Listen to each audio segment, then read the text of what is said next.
Hi everyone, welcome to Grieve Support, where broken hearts find hope. Today we are talking about grieving children.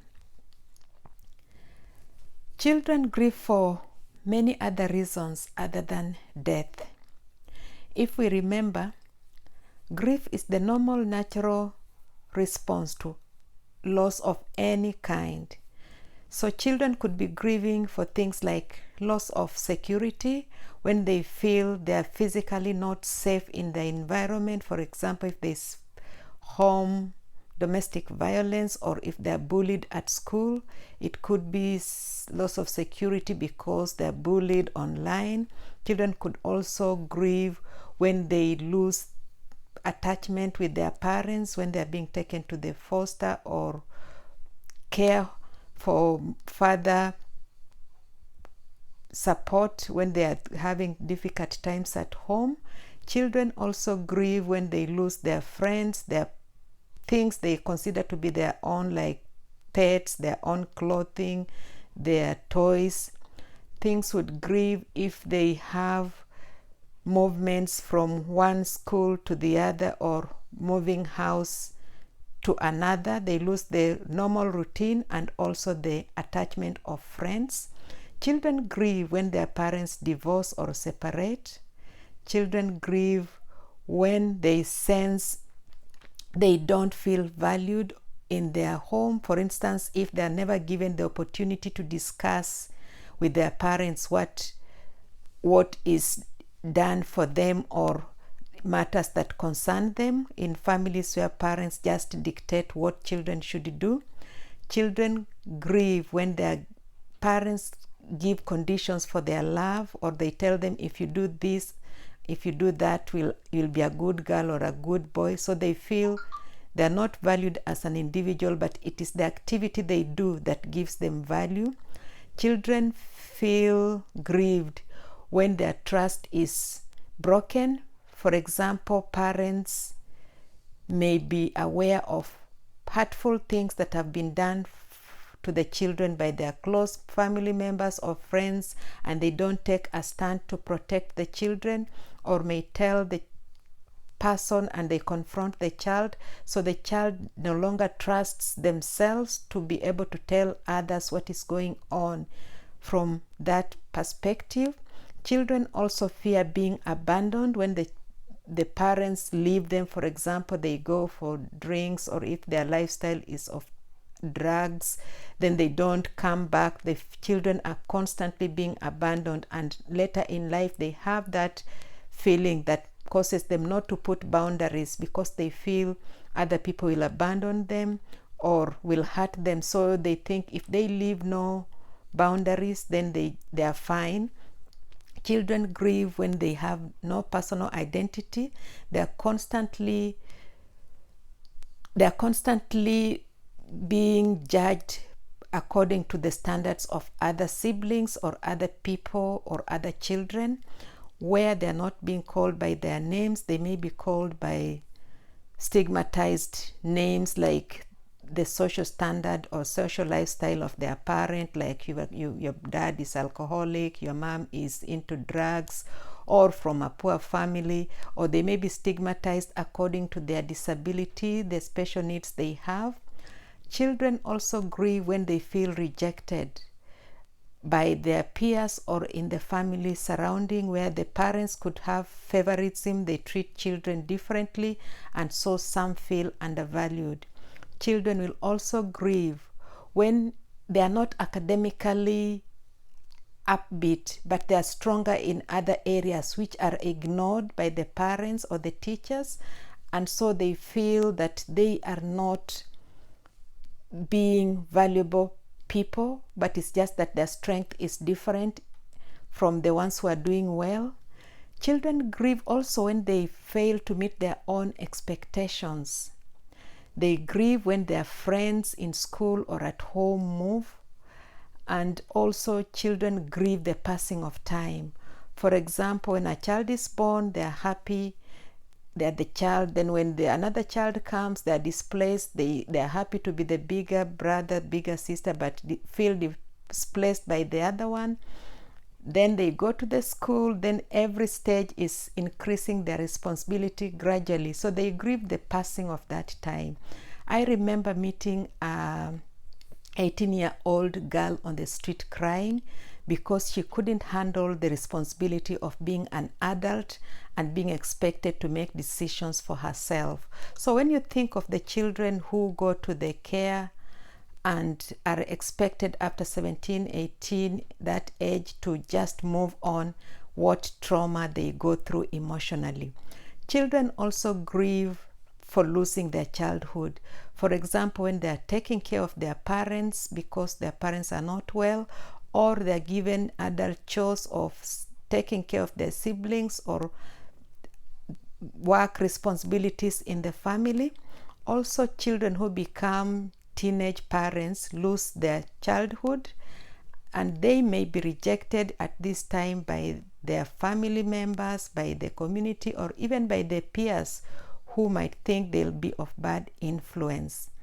So children also, when they're becoming teenagers, they're looking to attach and form other bubbles outside the family, and so they're seeking approval of their peers, and they feel rejected when they can't fit in and feel hurt.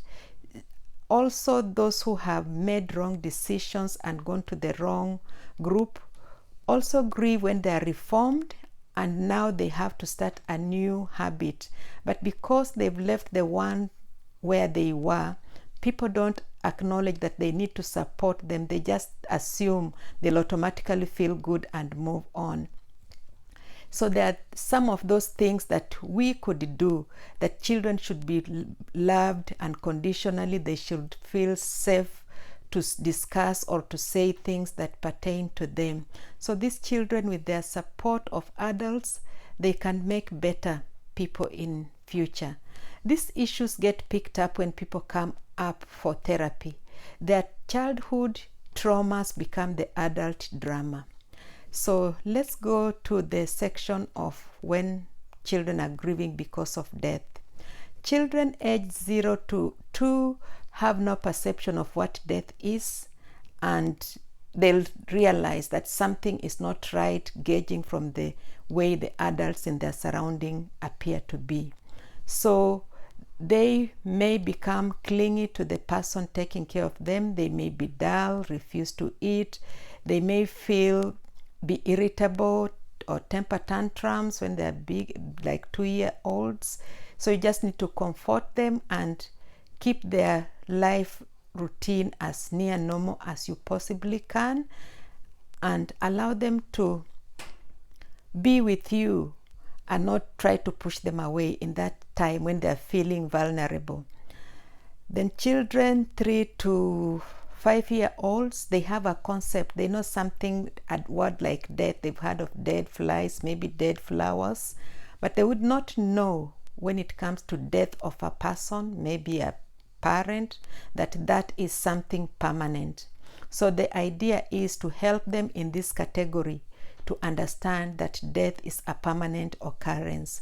For instance, when my sister died, I was in a meeting somewhere and I started crying. So my granddaughter, who was 3 by then, heard me crying, and she ran and came and sat on my laps and we cried together. After I stopped and she stopped, she went and joined the other children back to play, and later she came back and said, "Grandma, I heard you crying and I came and helped you to cry, but why were you crying?" So I told her, "My sister has died." "What does that mean?" So I said, "She has not been well and they treated her, but she didn't get better, so she has died, and so I won't be able to speak to her again. I won't be able to see her again. I won't be able to visit her. She won't be able to walk or talk." And after that, she went away. But that is a conversation that was ongoing. She would revisit the issue. So in this category, we avoid telling them that they are sleeping, because when they see the person is not waking up, they start getting afraid to sleep, because they think they'll not wake up, or the other family members may not wake up. Or when you tell them they've gone, they want to know, where have they gone? to a safer place, why can't I also go there if it is safe? Or when you say they are lost, they will physically help you, especially in cultures where the children are not seeing the deceased.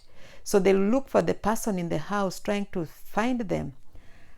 And that is just causing them more stress. And if you give them the right words and tell them the truth, they rebuild onto it as they grow and know what is expected, that this person, when they die, for instance, in some cultures, children are not part of the grieving process, like they're not, the bodies don't come to the homes, or the bodies are not viewed by children, or they're not there during the burial, so they miss out. But even children who see the burial, they still have to be told about this impact of being permanent, because they are not yet achieved that maturity to know that is the end, that burial.